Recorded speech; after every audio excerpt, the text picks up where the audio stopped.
Too many people are trapped in the cycle of waiting for external validation, sympathy, or support. They believe that if they can just get someone to notice their struggle, someone to feel bad for them, someone to care, things will change. But the truth is, nobody cares. Not in the way you're hoping they will. And that's not meant to be cruel. It's meant to be liberating. Because once you stop expecting people to care, you free yourself to become responsible for your own life, your own outcomes, and your own success. In the words of Myron Golden, self-pity is a poverty habit, and discipline is a wealth habit. The two mindsets lead to two drastically different destinations. When you operate from a place of self-pity, you start to believe that the world owes you something because you've suffered. You think your pain gives you a pass from responsibility. You believe that life should bend in your favor simply because it's been hard. But pain doesn't entitle you to prosperity. Struggle doesn't automatically produce success. The world doesn't reward your pain. It rewards your process. It doesn't pay you for what you've been through. It pays you for what you produce. Self-pity creates paralysis. It tells you to wait until things get easier, until someone comes to help, until the conditions are better. But life doesn't wait. Life moves forward with or without you. The people you admire, the ones who have achieved real success, fulfillment, and impact, aren't there because things were easy. They're there because they learned to work hard in silence, to build in obscurity, to remain disciplined even when they were invisible. They stopped waiting for the world to care and started caring deeply about what they could become. Discipline is what separates the dreamers from the doers. It's the consistent application of intentional effort toward a worthy goal, regardless of feelings, opinions, or circumstances. Discipline is a wealth habit because it multiplies your value. It develops your character. It aligns your behavior with your vision. You can't attract success if your habits repel it. You can't expect financial abundance if your daily actions are rooted in laziness, procrastination, or self-pity. People spend so much time asking, why isn't it working for me? Or why doesn't anyone support me? But the real question is, what am I doing with what I've been given? That question puts the power back in your hands.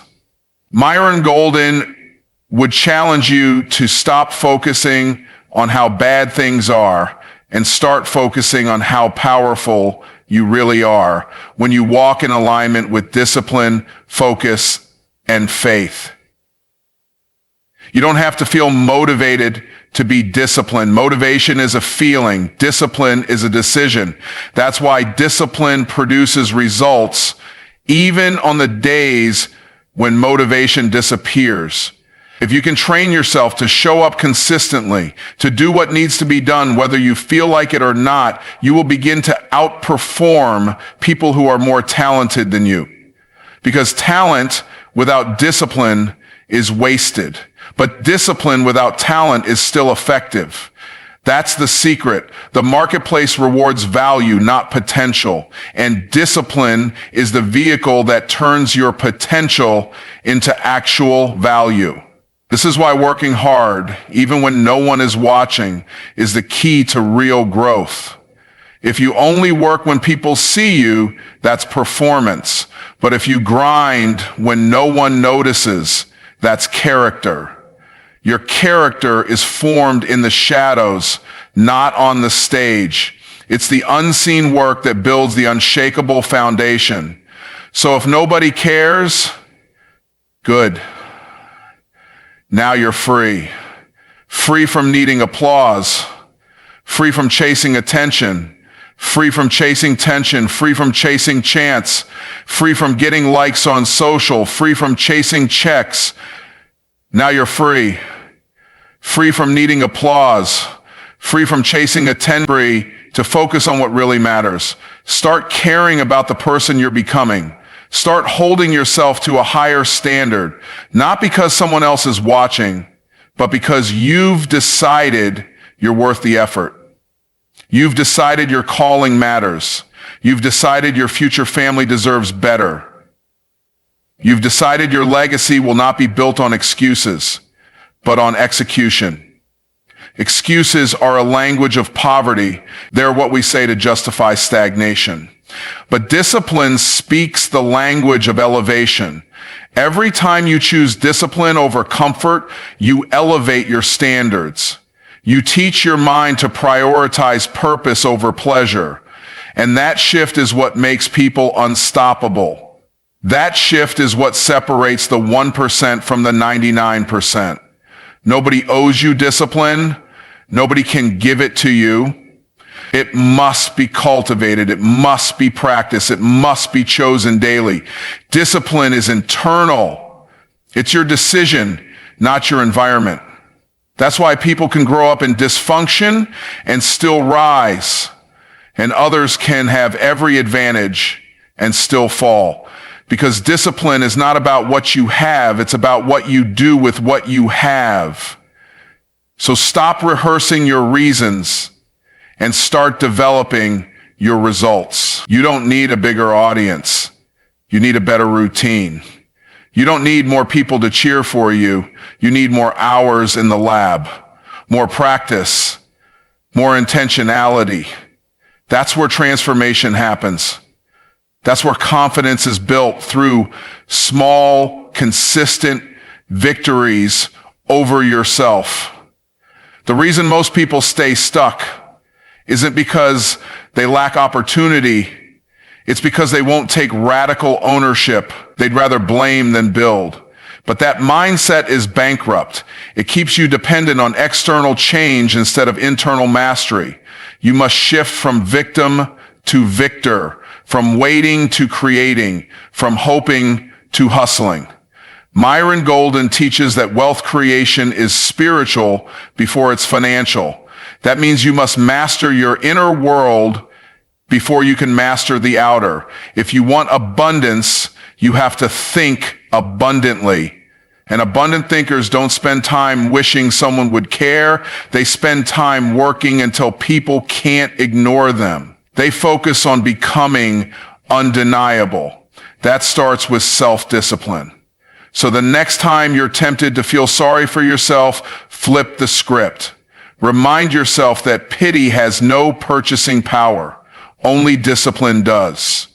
Remind yourself that the people who win in life are not the ones with the easiest path, but the ones who refuse to quit walking. Remind yourself that if no one else cares, you must care enough to keep going. The sooner you stop expecting others to feel sorry for your journey, the sooner you'll start walking in the power that can actually change your life. The greatest respect you can show yourself is to keep going, not because someone's watching, but because you've decided who you are and where you're headed. That's where discipline lives. That's where transformation begins. When you stop placing your energy on who is supporting you, who is watching you, or who believes in you, and instead shift all of that energy inward toward what you're building, how you're growing, and where you're going, you step into a level of personal power that few people ever tap into. Myron Golden teaches that the foundation of transformation is internal, not external. The world around you doesn't need to change before your life improves. You need to change, and everything around you begins to respond to that shift. The truth is, nobody owes you attention. Nobody owes you encouragement. Nobody owes you applause. And that's a blessing, not a curse. Because the minute you realize that the world doesn't owe you anything, you begin to discover that you owe everything to yourself. You owe yourself the commitment to show up consistently. You owe yourself the discipline to honor your word. You owe yourself the focus to block out the noise and do the work.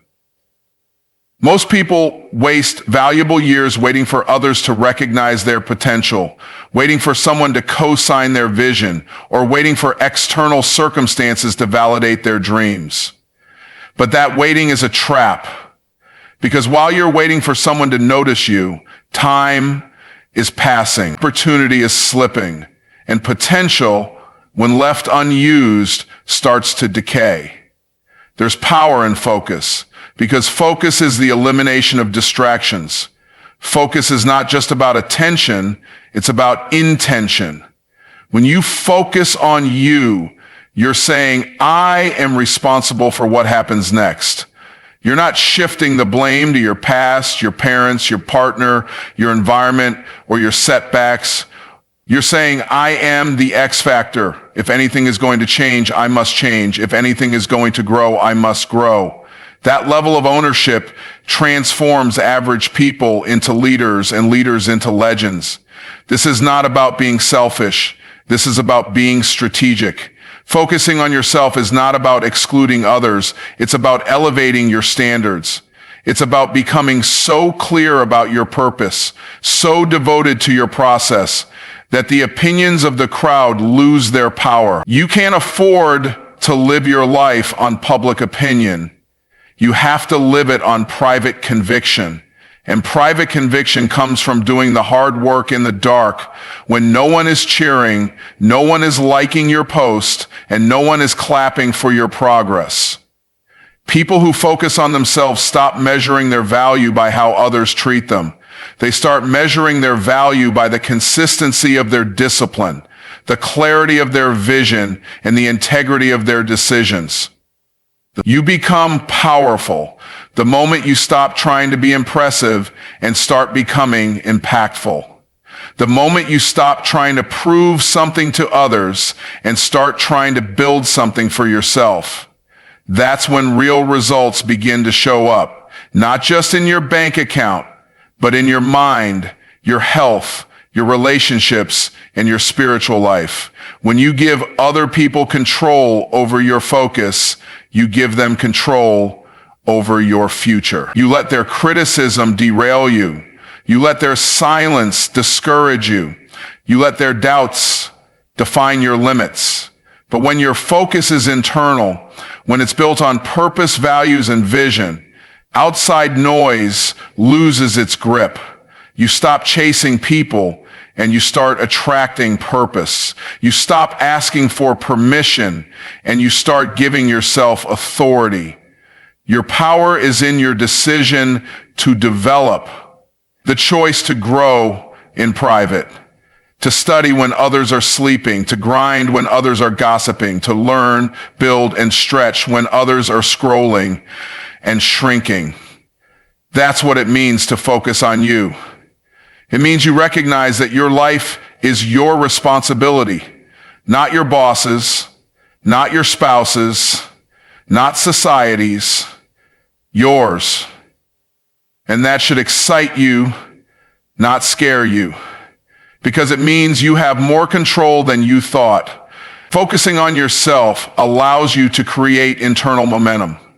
You stop being driven by moods and you start being driven by mission. Myron Golden often says that success is not a mystery, it's a mindset. And you can't have a wealthy life if you've got a poor mindset. A poor mindset waits to be rescued. A wealthy mindset builds the rescue plan. A poor mindset needs others to believe. A wealthy mindset believes first and allows others to catch up later. Here's the truth. Most people will only start supporting you once they see the results. And that's okay. It's human nature. But that's why you must be the first to believe. You must be the one to clap for yourself, encourage yourself, push yourself, and discipline yourself.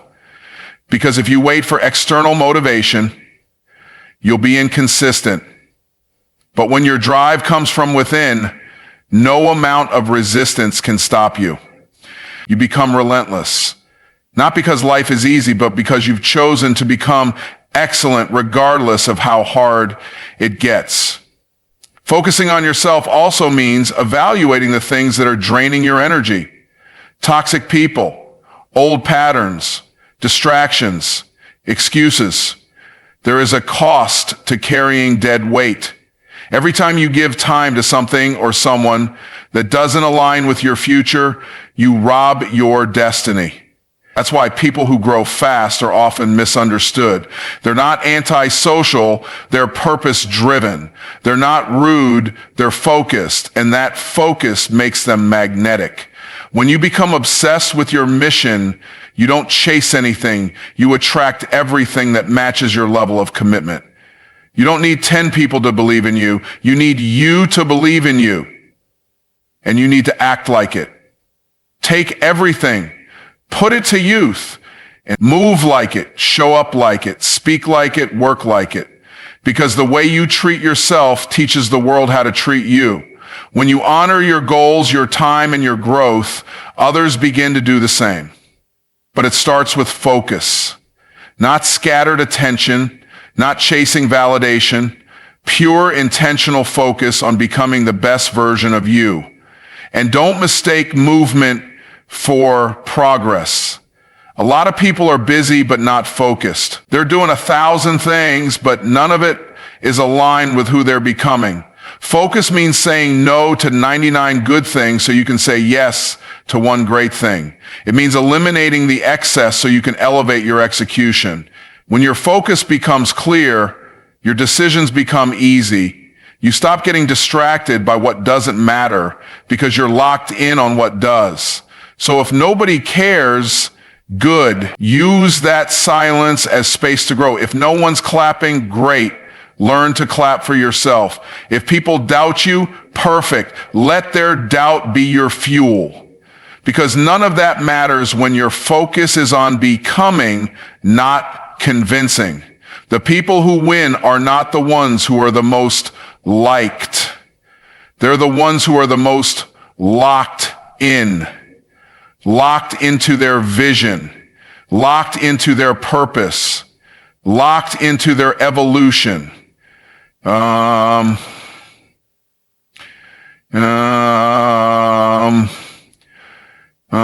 Locked into their vision, locked into their purpose, locked into their evolution. When you focus on yourself, you stop living life trying to be seen and start living life trying to be significant. You stop reacting and start responding.